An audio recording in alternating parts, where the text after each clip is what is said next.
you're making that kind of money, making more than a lawyer or a doctor. Yeah, man. And you know, living in a nice place and driving nice cars, all those things are nice things. Um, eh, but over time, I mean, I got like a lot of people, I guess.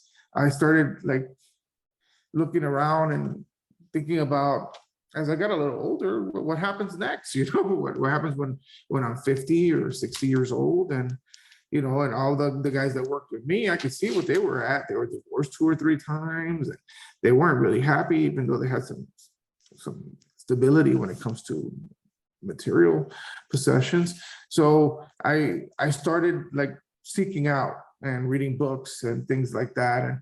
And one of the books that I ended up reading was The 4 Hour Work Week. I don't know if you ever read The 4 Hour Work Week. No, I haven't. I've heard a lot about it. The reading thing is just like I'm moving around so much. It's like I try to read, and then when I actually sit or usually in bed, I grab the book, and then before you know it, I'm gone. Get yourself So an audiobook it's yeah. or listen to it on YouTube.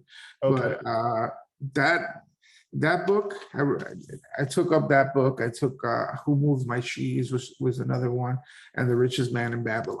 Those Mm. 3 books, I started reading them, and all of a sudden, like especially the 4 Hour Work Week, I started thinking, you know, what's the worst that could happen if I quit my job, you know, Right. and then start something else. And uh, little by little, that's what I ended up doing. One day I just didn't go to work anymore. And I decided to start this. That's why my name is Brickle Cigars. I started a cigar company. And that was a life lesson. I lost everything, like everything that I had worked up to that point. I lost, like all my cars got repossessed. I wound up getting evicted from my house. Mm. Every bad thing that you could think could happen happened. But it led me to meet somebody that showed me about this business that I'm currently doing, that I've been doing for the last 7 years.